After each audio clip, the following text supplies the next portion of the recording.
Të nderuar teleshikues të dashur vëllezër dhe motra më Krishtin, ja ku jemi së bashku në emisionin e përjavshëm Besimi i Krishterë Ortodoks. Tema që do të bëjmë sot ka lidhje me besynit, titullohet Besynit një marrëzi, blasfemi dhe tallje demoniake.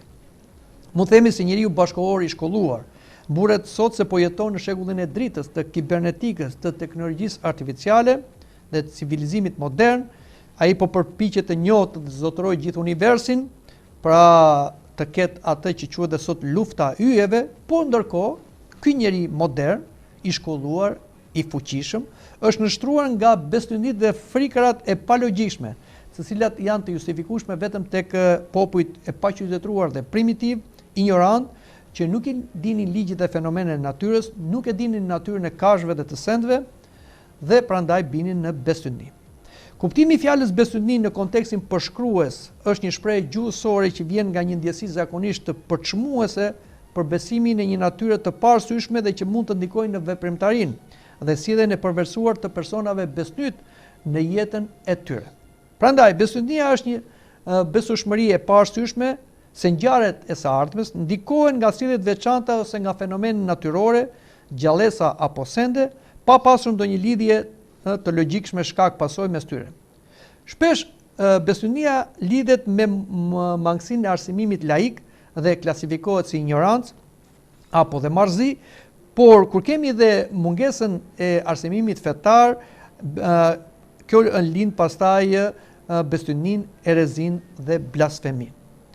Besynia për atë që pretendon se është fetar, është shpreshtari e smur, largim nga besimi i vërtet, një aliazh i besimit të vërtet me mashtrimi, një përzierje së vërtetës hynore me elementet idhujtar e magjie të pakonceptueshme për të vërtetën hynore që e thot libri i shenjtë. Besynit në fillim janë shpikjet e njeriu primitiv, njeriu të shpellave.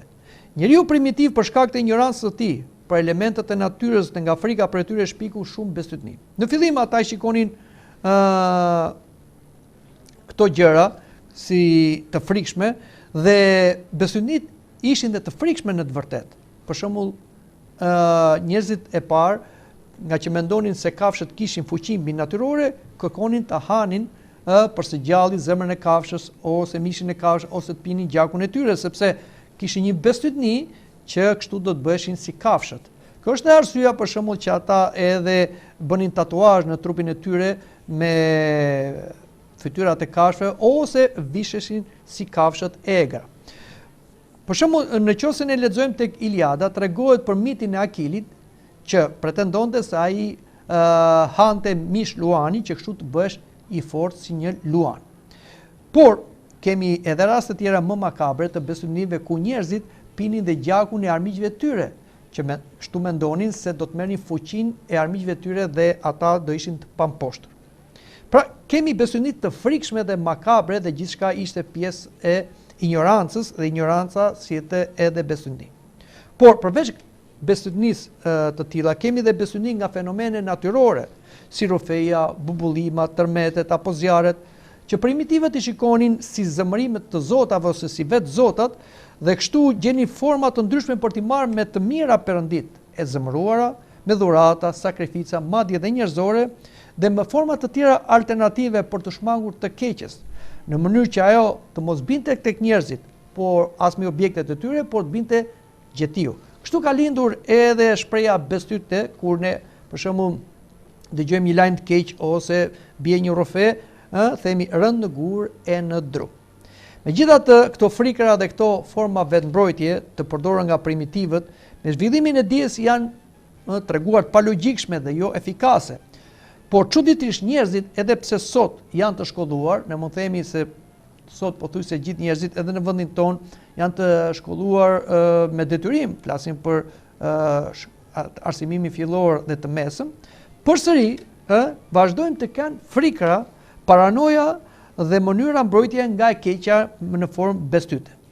Pa u menduar fare, ata thonë fjalë ose bëjnë gjeste primitivësh, duke bërë kështu besyt të mirëfillt në kohët moderne.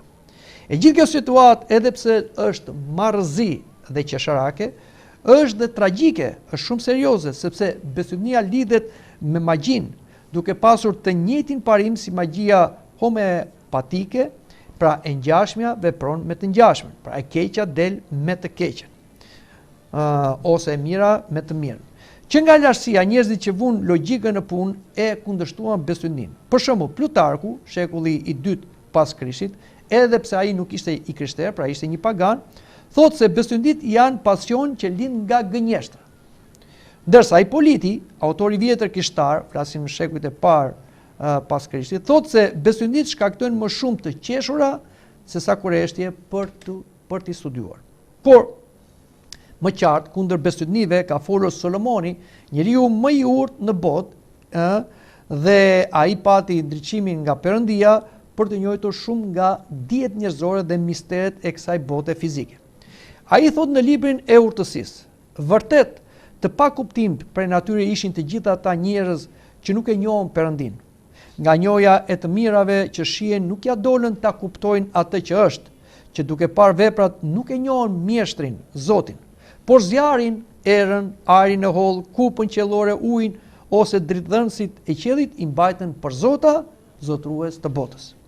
Nëse të manitur nga bukuria e tyre i kanë mbajtur për hyni, duhet ta dinë se sa më i mirë se ato është zotruesi i tyre, sepse i krijoi ai që është, zanafilla dhe autori i vet bukurisë.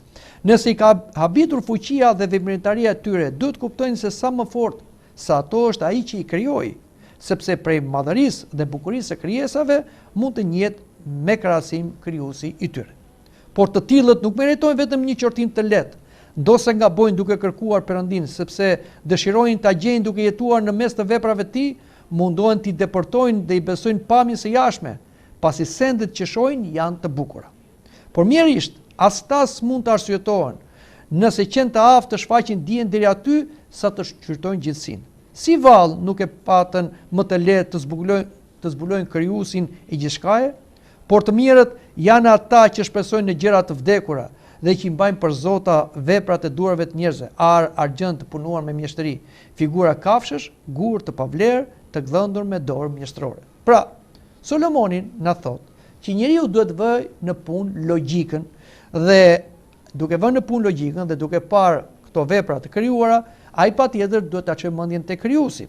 Dhe kur njeriu manitet nga bukuria dhe fuqia e këtyre fenomeneve natyrore të krijuara ose sendeve, dhe gjithçka që ndodhen tokë, sa më tepër ai duhet mendoj se është i fuqishëm, i bukur, i tërdishëm Perëndia, po ja që njerëzit nuk e vënë mendje në punë, na thot Solomoni, por ata tregojnë ignorant, pra të palogjikshëm, dhe në vend që të adhurojnë krijuesin, adhurojnë krijesën dhe ato çfarë ka bërë me duart e tyre, pavarësisht se mund të jenë me gur të çmuar, ardhe agjend, por në vetvete ato janë të pavlera, thjesht janë gjëra të vdekura.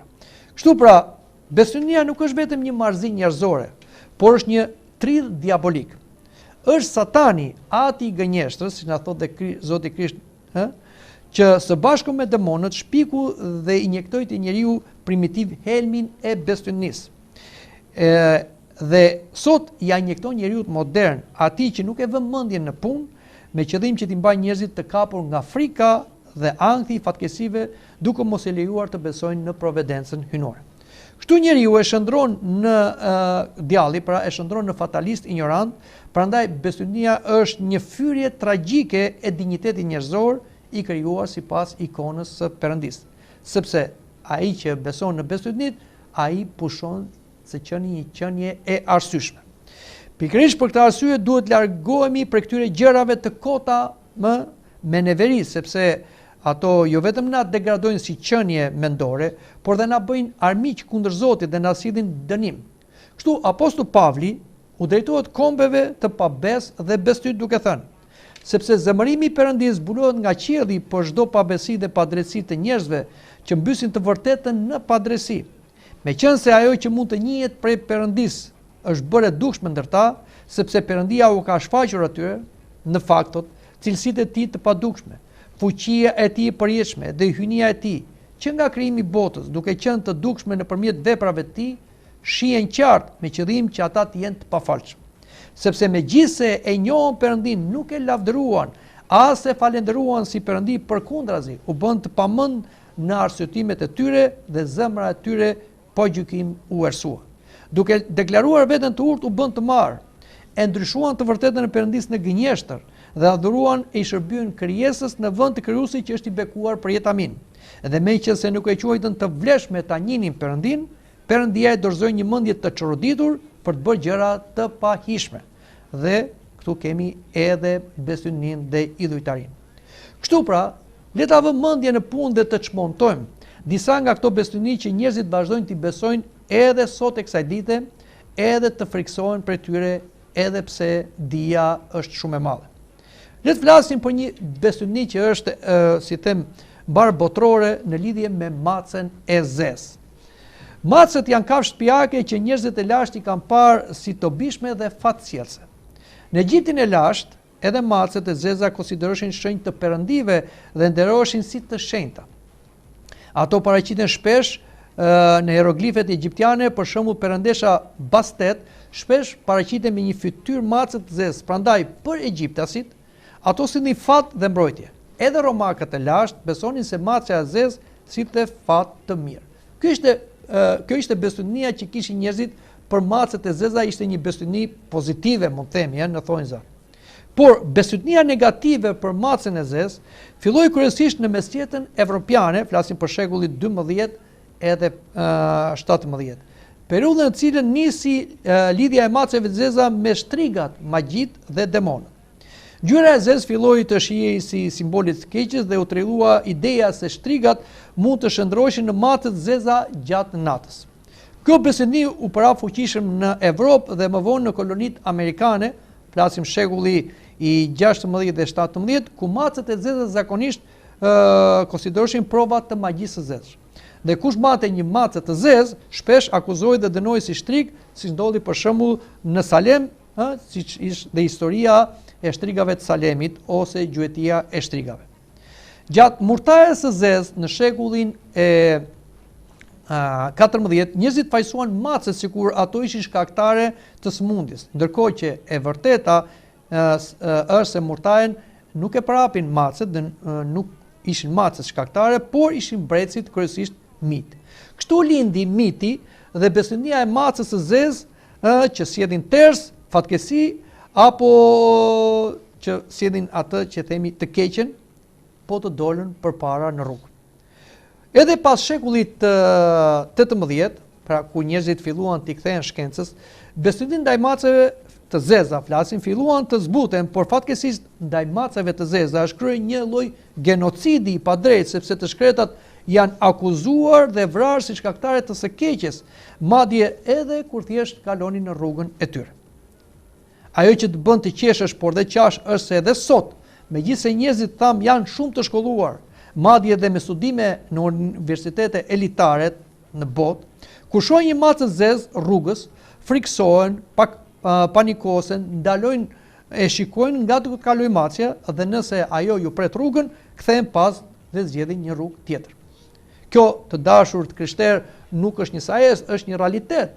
Ndoshta juve që më shikoni, më dëgjoni, mund të kenë ndodhur diçka ose keni parë të tillë njerëz. Unë personalisht kam parë të tillë njerëz të cilët e mbanin veten shumë të shkolluar, shumë të ditur, por kishin frikë nga macja e zezë dhe kur macja e zezë kalonte rrugë, ata shkonin nga një rrugë tjetër, ktheheshin me makinë ose në këmbë.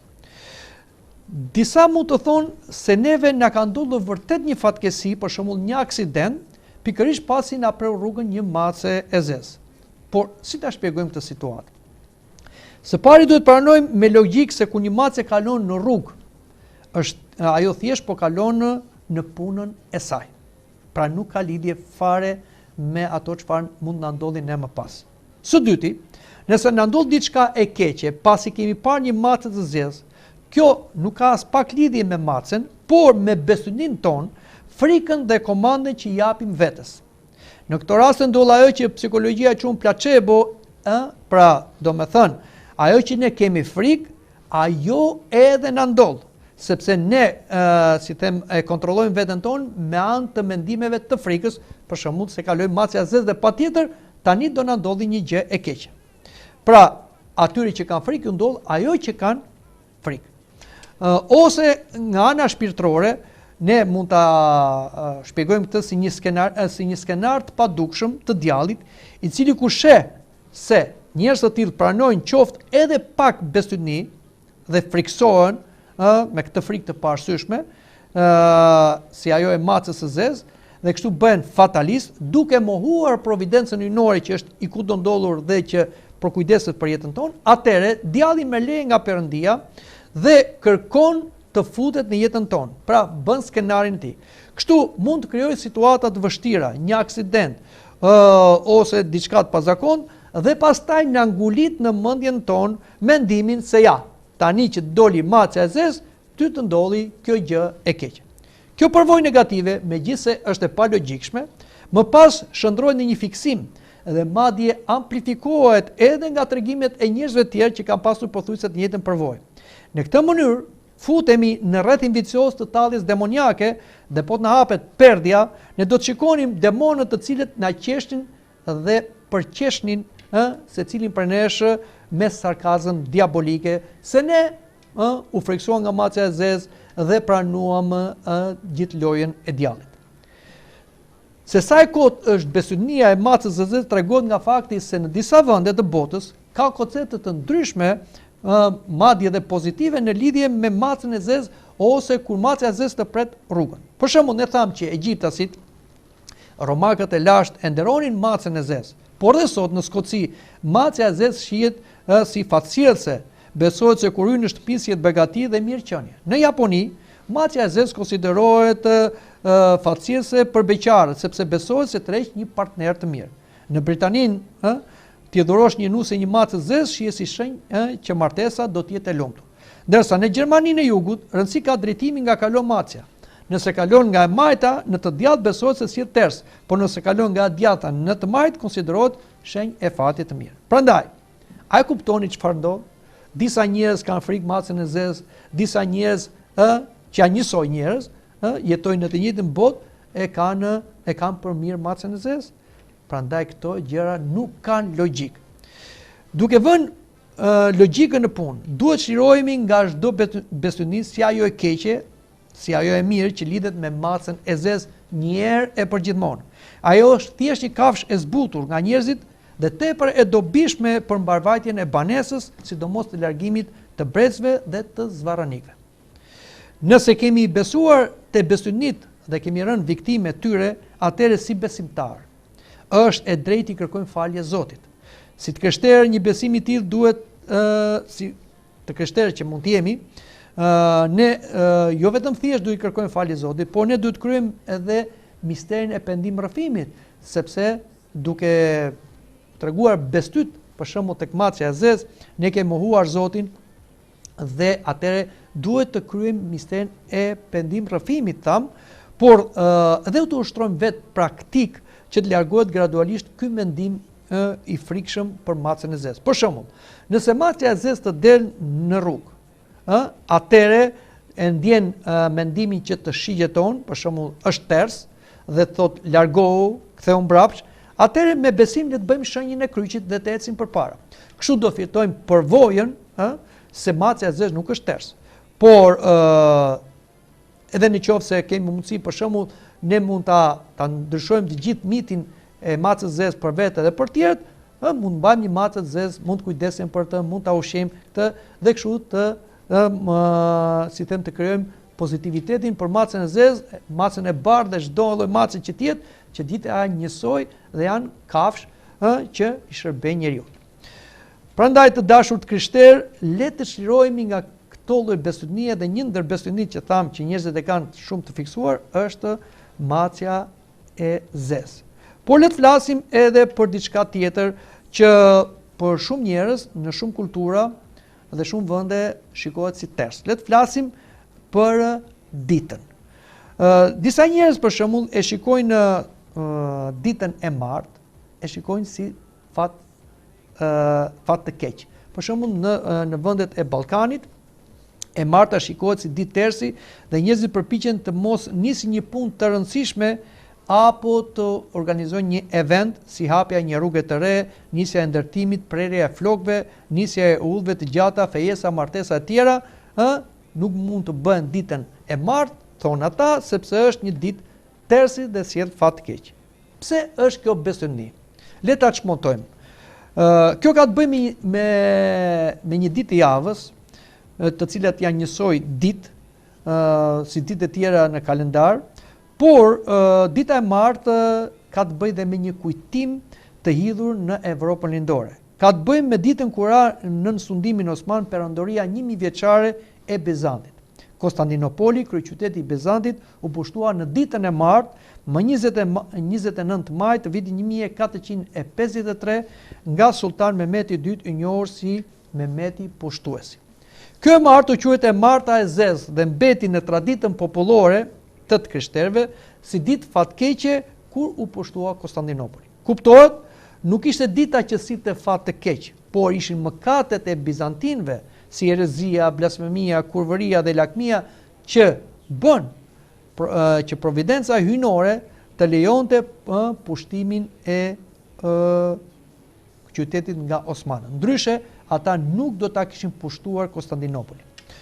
Tregohet një histori të dashur të krishterë për ta kuptuar këtë, se si kur Mehmeti pushtoi Konstantinopolin dhe u fut në oborët e perandorit, atëre ai u ul bashkë me të gjithë ata miqtë e vet, me gjeneralet e ushtrisë së vet, dhe po festonin për pushtimin e Konstantinopolit që mbaj si qendra më e zhvilluar dhe më pasur ka ana ekonomike në lindje. Por thuhet se te një mur përballë u shfaq një dorë e madhe, një dorë jo njeriu, por një dorë e madhe, e pazakontë, e hapur në këtë formë me 5 gishta. Atëre, Mehmeti dhe të gjithat u friksuan dhe thirrri të gjithë ata hoxhallarë dhe dervishët për treguar se çfarë kuptimi kishte kjo dorë, se dukej si dora e Zotit. Asnjëri prej tyre nuk mundi do t'i japte shpjegim çfarë ishte kuptimi i këtyre 5 gishtave të kësaj dore. Atëre thirrën një të krishterë me emrin Genadi, i cili kishte mbetur gjallë nga masakra e osmanëve kundër të krishterëve, dhe e thirrën dhe i thanë, na shpjego çfarë kuptimi ka kjo. Genadi ishte njëri i shenjtë, njëri i perëndis, që kishte paralajmëruar bizantinët që qyteti do të binte në dorë të osmanëve për shkak të mëkateve tuaja. Dhe atëre Genadi mori kurajë dhe i tha Mehmet Pushtuesit, dëgjoj, kjo dorë që ti pe është dora e Zotit tim, Isu Krishtit, i cili po tregon ty se në qoftë se në qytet do të gjendej 5 njerëz të mirë, të drejtë, të shenjtë, ti nuk do ta kishe marrë qytetin. Pra, kjo tregon se Mehmeti II e pushtoi Konstantinopolin jo se e marta ishte ditë e keqe, por se të krishterët e Bizantit kishin rënë në një gjendje të keqe morale. Prandaj, kështu do ta kuptojmë edhe të martën. Por ky pushtim, dhe pse dukej fatkesi, si e martë e zezë, nga këndvështrimi hyjnor ishte një domosdoshmëri për të mirën e vetë krishterimit në lindje, sepse i shpëtoi bizantinët ose të krishterët e lindën nga herezia papike që rrezikonte të humbte ortodoksin dhe e konservoi të gjithë të krishterët e lindjes, sepse perandoria osmane pushtoi pothuajse të gjithë perandorin e krishterë dhe nuk lejoi që të hynte humanizmi që kishte filluar në perëndim, të hynte edhe në lindje, i cili në perëndim degradoi në neopaganizëm dhe pastaj shkoi deri në ateizëm. Pra ishte një ekonomi hyjnore që të ruaj ortodoksia si doktrinë, por dhe të ruaj krishterimi ortodoks edhe nga dekadenca e humanizmit dhe të gjitha izmave tjera që filluan në perëndim në kohën e rilindjes. Pra, e marta nuk sjell fat të keq, por e marta është si një ditë të tjera kalendarike, dhe aq më tepër do të dimë se në kalendarin liturgjik për ne të krishterë ortodoks, e marta është dita ku nderohet një shenjtor shumë i madh, shenjtori më i madh mbas hyjlindjes, më i madhi që ka lindur nga barku i gruas, Shën Joan Parenc dhe Pagëzor. Prandaj, si mund të themi neve të krishterët, aq më tepër ne të krishterë ortodoks, se marta është një ditë e zezë. Kjo jo vetëm është marrëzi, dhe alogjike, por është edhe blasfemi, sepse në ngrimi kundër krijuesit që ka bërë ditët, dhe gjithë ditët janë të bekuara nga Zoti, janë mundësi që na ka dhënë krijuesi që t'i shfrytëzojmë ato për pendim, korrigjim dhe vepra të mira, por ashtu neve fyem edhe shenjtorin Shën Joan Parenc dhe Pagëzorit, të cilët siç tham, ne kujtojmë ditën e martë. Prandaj, të dashur të krishterë, hiqni dorë edhe nga kjo bestëdni e ditës së martë, sepse jo vetëm që është e palogjikshme, por është edhe mëkat, është blasfemi dhe fyrje për Zotin, për shenjtorët. Dhe aq më tepër neve, si them, nuk e njohim historinë, dhe duke mos njohur historinë, kjo është pjesa e ignorancës tonë, prandaj tham në fillim të bisedës sonë se bestëdnit vijnë nga ignoranca. Por le të flasim edhe për diçka tjetër, sepse ndoshta dikush më thotë, për shembull, pse themi e premtja e zezë. Kur themi e premtja e zezë, kjo nuk ka lidhje me të premten si e zezë, por është dita kur është kryqëzuar Krishti, prandaj ne të krishterë çdo të premte ne mbajmë kreshëm, mbajmë një lloj zije, por nuk ka lidhje e premtja si e zezë. Dhe aq më tepër ne duhet dim se kur festojmë kur kremtojmë javën e pësimeve të Krishtit, tradita popullore thot e premte e zezë, por liturgjika kishtare dhe mësimi kishtar nuk thot e premtja e zezë, por thot e premtja e madhe, sepse ditët nuk janë të zeza. Ditët varet nga ne si bëjmë, të bardha ose të zeza. Prandaj të dashur të krishterët, ditët janë dhuratë e Zotit, që u krijuan siç u krijua dita e parë, dhe pastaj fillojnë dhe startojnë ditët tjera, javët, muajt, vitet, si them, shekujt, dhe derisa të vijë edhe dita e fundit të botës, ku Zoti do vi për të gjykuar të gjallë dhe të vdekur. Prandaj çdo ditë që na jep Zoti është një mundësi. Siç na thuhet edhe te Psalmi, kjo është dita që ka bërë Zoti, le të gëzohemi dhe të ngazëllohemi në të. Prandaj ditët mos i shikoni të zeza, por bëjni të bardha nëpërmjet jetës tuaj.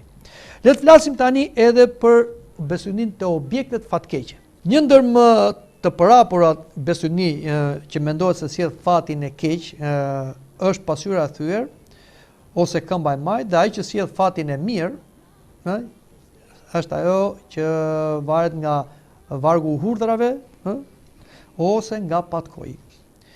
Po le të flasim dhe të shmontojmë këto lloj besëdnira pozitive dhe negative, kuptohet që nuk janë as pozitive as negative. Por le të flasim në fillim për pasyrën e thyer. Pasyra e thyer është një besëdni e parapur në gjithë botën dhe lidhet me supersticionin e të lashtëve, të cilët shikoni thyen ose plasaritjen e pasyrës si një 7 vite ters, sepse sipas tregimeve pa bazë, ajo pasyron shpirtin. Njerëzit e lashtë, të cilin kishin pasyrë si kemi ne sot, po ishin pllaka prej bronzi shumë të lëmuara dhe pasyronin turbut pamjen e një njeriu, ata duke mos ditur çfarë fenomeni ishte, mendonin se ai pasyrimi i fytyrës në pasyrë ishte shpirti i tyre. Prandaj e shikonin thyen ose plasaritjen e një pasyre si fat keq. Grekët dhe romakët pagan besonin se pasyra nuk tregon vetëm fytyrën, por dhe shpirtin. Prandaj një plasaritje ose thyrje e pasyrës ndikonte në fatin e dikujt dhe që ky fat mund të ripërtëhej mbas 7 vitesh. Prandaj ata e groposin pasyrën ose lanin ujë të nxehtë dhe thonin edhe lutje dhe rrite që fati i keq të largohej. Por mirë atëre, po dhe sot që njerëzit janë të arsimuar dhe dinë që pasyra që ne përdorim sot dhe çdo kush mund të ketë një pasyrë, është thjesht një pllak xhami e lyer me metal reflektues, prap njerëzit besojnë sot se pasyra kur thyet, plasaritet sjell një fat të keq.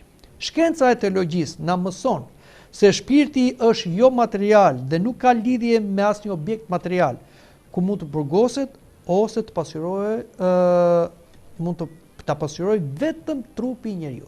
Pra, vetëm në trupin e njeriu shpirti mund të qëndrojë dhe nëpërmjet mimikës dhe nëpërmjet gjesteve ne pasyrojmë shpirtin. Kjo nuk pasyrojët në asnjë objekt tjetër jashtë trupit ton as te pasyra. Prandaj, kjo besëdni është e palogjikshme sepse tersi tek njeriu nuk vjen nga thyrja e pasyrës, por vjen nga mendimet dhe veprimet e tij të gabuara, ashtu siç thuhet, atë që ke bërë do ta bëjnë zemra mos të dhëmbi. Le të flasim për një tjetër besëdni që shumë njerëz e besojnë se sjell fat të keq, është këmba e majt, e cila supozon se sjell fat të keq kur një person hyn me këmbën e majt në shtëpinë e tij dhe jo me të djathtën, që sipas tyre sjell mbarsi. Kjo është përsëri një besëdni, një marrëzi, sepse këmbët janë njësoj dhe kanë të njëjtin funksion, që trupi të qëndrojë drejt dhe të eci dhe të pashtu të bëj punët nëpërmjet duarve të tij. Po çfarë do themi për atë që është aksidentuar dhe ka vetëm këmbën e majt? Ai gjithmonë është i detyruar të hyjë në shtëpinë e tij me paterica vetëm me këmbën e majt, që i sjell ters. Pra, jo vetëm që është sakat, por është edhe ai që sjell ters në shtëpinë e vet. Pra, a e kuptoni sa të palogjikshme janë këto gjëra? Pra, si mund pranojmë neve që këmba e majt sjell ters, kurse këmba e djathtë sjell mbarsi, kur edhe e majta edhe e djatha janë po njësoj dhe të dyja shkelin në tokë. Kësaj i thonë ti bësh punët me këmbë. Fjala ti bësh punët me këmbë do të thotë ti bësh të çrregulla, të pakujdesshme, të prishura. Prandaj të dashur të krishterë, mos i besoni këto gjëra punë këmbësh, por si thuhet, hyni në shtëpi me dorën e djathtë, që do të thotë kur hyni në shtëpi ose kur dini nga shtëpia, mos i vini re këmbës me të majtë ose me djathtë, por me anë të dorës bëni shenjën e kryqit. Kështu vjen bekimi dhe kështu largohet e keqja. Por le të vazhdojmë tani edhe për diçka tjetër, për atë që quhet objekte facjellëse që shumë njerëz i besojnë. Le të flasim për patkojën e kalit, të cilët shumë njerëz që shumë kohë përpara, duke filluar që nga shekulli 11, e shikonin patkuan e kalit, këmbën e kalit, këpucën e kalit, mund të themi më mirë, si facjellëse, si ajo që sjell mbarsi. Dhe kur vihet me majat lart, bën që të mbaj brenda vetes ato të mirat, kur vjet me majat poshtë, atëherë kjo e mirë derdhet tek tjerë dhe tek shtëpia. Kështu pra njerëzit e vendosin patkojnë. Por ku ka nisur kjo besëdni? Kjo besëdni nuk është e lartë si besëdnitë e tjera që përmendëm macja e zezë ose pasqyra ose këmba, por është një besëdni që ka lindur në shekullin e 11 pas Krishtit. Sepse në atë kohë u krijua patkoj i kalit, këpuca e kalit, dhe kur ju vu patkoj i kalit, atëherë pa që ai ishte shumë më efikas, prapsa këmbët e tij, thundrat e tij mbroheshin, ai punonte më mirë tokën, este më shumë dhe mund të sjellte edhe shumë të mira tjera. Kështu që njerëzit e pan patkojën e kalit si gjë të mirë. Por disa e pan patkojën e kalit në mënyrë bestyte, pra besuan se patkoj pra bëkan magji, jo thjesht kali i cili mori disa këpuc nga njerëzit dhe u bë më efikas në punën e tij. Kështu pra nga ignoranca filloi një besëdni e re patkoi i kalit. Dhe mendoni se sa e palogjikshme është kur një njeri ecën në rrugë dhe shikon një patkoj që i ka rënë kalit, dhe ai e merr me shumë mirënjohje, me shumë falënderim, e shikon si një fat të mirë, e pastron këtë patkojën e kalit dhe e vë atje në mes të shtëpisë, e vë të makina e vet, e vë të biznesi vet, e vë dhe poshtë jastikut vet, dhe kështu mendon se solli fat. Mendoni çfarë marrëzie dhe çfarë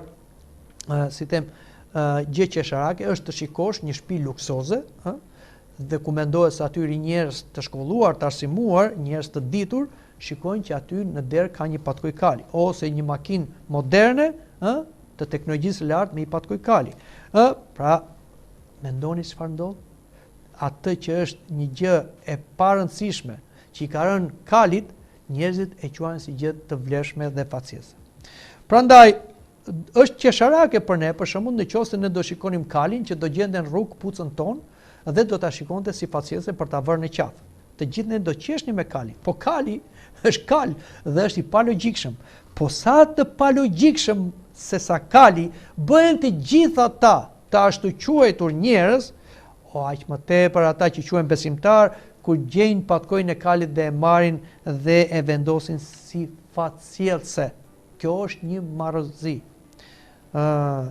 Ne përmendim dhe një tjetër besëdni që është shumë e parapur, hurdhrat. Njerëzit primitivi i mbanin hurdhrat si facjellëse ose për të ruajtur nga syri i keq, sepse besonin se ato mbronin nga energjitë negative, duke mos lejuar që ndynte në shtëpi ose tek vetja ose tek objektet e tyre një gjë negative e keqe. Kështu besonin njerëzit primitiv, kështu besojnë dhe njerëzit sot. Dhe me ignorancën e tyre, ata s'mendojnë fare, i marrin hurdhrat, i shikojnë si fuqi mbinatyrore, pavarësisht se kjo nuk është fare shkencore, dhe i vendosin urdhrat në për shtëpitë e tyre, në për bizneset e tyre, në vendet e tyre shumë të rëndësishme, se kështu si dhe fati mirë ose e largohet e keqja. Vargu një urdhër tek dera e një vile luksoze ku pretendojnë se rrim VIP-at, apo tek një biznes që shet teknologji digjitale ose tek makine e sofistikuar teknologjike, çfarë tregon? Tregon se ata njerëz që i kanë këto shtëpi, i kanë këtë biznes, e kanë këtë makinë, pavarësisht se pretendojnë se janë njerëz elitar, ata janë ignorant. Domethënë, ata janë njerëz më keq se primitivët, sepse primitivët aq dinin. Po këta njerëz që edhe pse janë të shkolluar përsëri besojnë tek urdhra, pra ky është një paradoks shumë i madh. Urdhra të dashur të krishterë dhe ju që na shikoni atë dëgjoni, është një perim që e ka dhënë Zoti, natyra që njeriu ta përdori për shëndet. Por sa pa logjik duket sikur nga këta njerëz që mbajnë urdhat faciese, urdhën e injorojnë, e heqin tutje për ta ngrënë, sepse gjoja ata i dëmton në marrëdhënie me tjerët, pra si dherën e keqe, kurse për fat të mirë e mbajnë në shtëpinë e tyre të varur, e mbajnë në xhepat e tyre, në makinat e tyre, sepse kjo sjell fat të mirë. A ka logjikë kjo gjë? E të tjera besyni që nuk do na dilte koha që ne t'i përmendim, për shembull bën zhurmë veshi, dridhet syri, diçka e keqe do ndodh, më kryet hunda, do të zihem me dikë, më kryet dora, e maj do jap para, e djatha do të marr para. E të gjitha këto lloj besyni që janë pafund, që shtohen, amplifikohen, që janë një tragjikomedi. Të gjitha këto besyni tregojnë se njerëzit janë të robëruar nga ato besyni dhe janë të mbushura me frikra dhe ankthe, ashtu si thot edhe Psalmi. Por këta kanë edhe probleme me gjendjen e tyre shpirtërore, sepse ata janë të tallur nga demonët. Shikoni çfarë thot Shën Nikolimi i Malit Shenjtë. Ashtu siç gëzohet ujku me syrit e borës, kështu gëzohet dhe Satani kur bën njeriu të vuajë nga frika e besynive.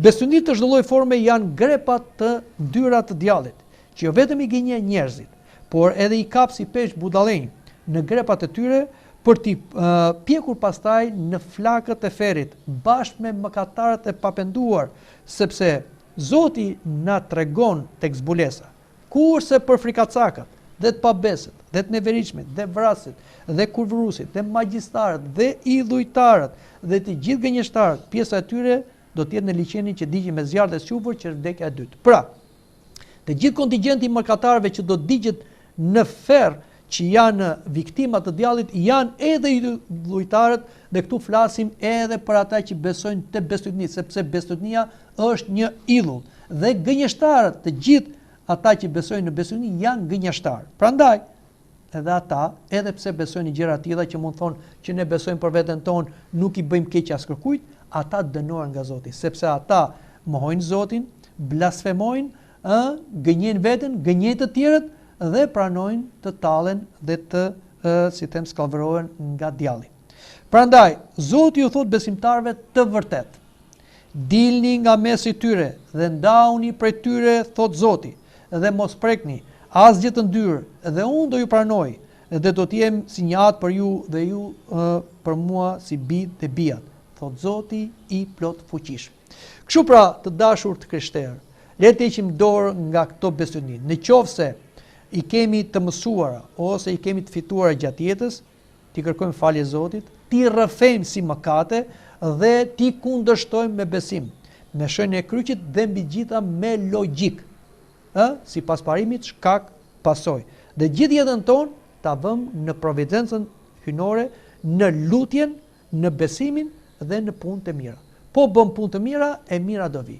Po bëm punë të këqija, e keqja do vi, dhe mos ja vini këtë faj, as macës zez, as këmës majt, as pasyrës tyr, e çdo gjë tjetër. Por dhe fatit mirë vjen nga puna e mirë dhe nuk vjen as nga hurdhrat, as nga këmba e djathtë, as nga patkoj. Mendoj të dashur të krishterë që këtu ta mbyllim këtë bisedë, por të takuar në emisionin tjetër. Deri atëherë, mirë takofshim.